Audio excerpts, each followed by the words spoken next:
Je me suis fait une rupture du ligament croisé il y a de cela à peu près 2 ans et je ne suis pas une athlète. Donc ce que je savais de cette blessure, c'était surtout ce qui concernait les footballeurs ou les grands athlètes qui sont pas mal entourés d'équipes entières de kinés et de médecins qui sont dispo 24 heures sur 24.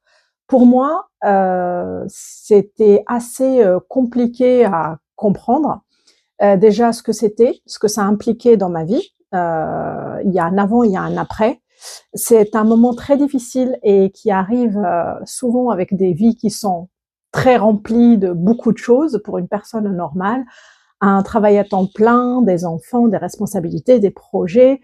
Et cette blessure-là va s'installer dans la durée et il faudrait prendre des décisions pour savoir comment on veut vieillir, comment on veut aménager sa vie pour se faire opérer ou pas, la rééducation, qu'est-ce que ça implique, les jalons clés pour continuer à travailler, continuer à conduire, des choses simples et se projeter dans le court terme et le long terme.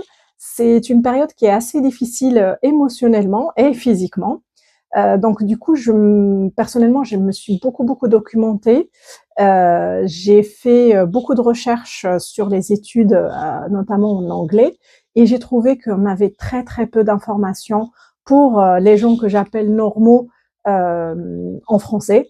Donc ce que j'ai essayé de faire, c'est de rassembler toutes ces informations dans un guide et d'en parler dans ces vidéos-là pour partager et mon expérience personnelle et les études que j'ai pu trouver et les cas particuliers. Je voudrais qu'une personne normale et qui n'est pas athlète, qui fait un peu de sport ou pas du tout, puisse aussi trouver cette information-là de façon facile et connaître quels sont les jalons, le pour et le contre. Si je fais l'opération, qu'est-ce qui se passe? Si je fais pas l'opération, qu'est-ce qui se passe? Comment je vais me faire diagnostiquer?